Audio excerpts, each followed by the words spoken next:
The joint attacks by US and Israel have pulled the wider Gulf region into active conflict with Iran. On the sixth day of the war, Tehran continued with missiles and drone barrages on the neighboring countries. Iran has targeted multiple countries, including the UAE, Saudi Arabia, Qatar, Bahrain, Oman, Jordan, Iraq and Kuwait, turning the entire Gulf into a front line in the widening war.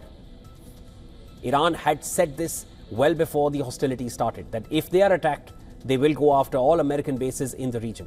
And America has bases in all these countries that you see in the map in front. In the latest, British Maritime Security Agency, UKMTO, said that a tanker was hit by a large explosion in the waters of Kuwait, causing an oil spill. The agency reported that the personnel on board the anchored tanker witnessed a large explosion on the port side of the vessel and saw a small craft leave the vicinity of the Gulf state's Mubarak al-Kabir area. The claim, however, has been disputed by Kuwait's Interior Ministry, which said that the incident occurred outside the territorial waters of the state of Kuwait at a distance of no less than 60 kilometers from Mubarak al-Kabir port. Parallel to this, UK's Ministry of Defence has revealed that a Shahid-like drone which had targeted its airbase RAF Akrotiri in Cyprus, it was not launched from Iran. Cyprus clarified that the drone had struck the British airbase at midnight, originated from Beirut, Lebanon.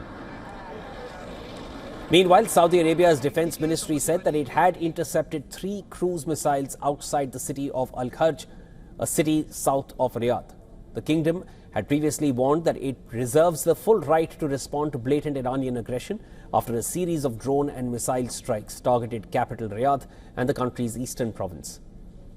Qatar, on the other hand, has begun evacuating residents of its capital living near the US embassy as a precautionary measure. The country's interior ministry said that the step was taken after Iranian missiles and drones the strikes started targeting the American buildings. Officials confirmed that the suitable accommodation has been arranged for residents affected by the measure as part of the necessary preventive actions. Following the attacks, Qatar's Prime Minister Sheikh Mohammed bin Abdul Rahman Al Thani has lambasted Iran's Foreign Minister Abbas Araghchi during a phone call, accusing Tehran of trying to drag their neighbors into war. The Omani Navy has also rescued the 24 crew members of a container ship struck by missiles in the Strait of Hormuz. Iranian forces claimed complete control of the strait a day after Trump said the US Navy was ready to escort tankers through the channel. Parallel to this, the United Arab Emirates has strongly condemned the attempted targeting of the Republic of Turkey with an Iranian ballistic missile. In a statement, UAE's Ministry of Foreign Affairs affirmed that the expansion of attacks to additional countries is condemned under all legal and political norms.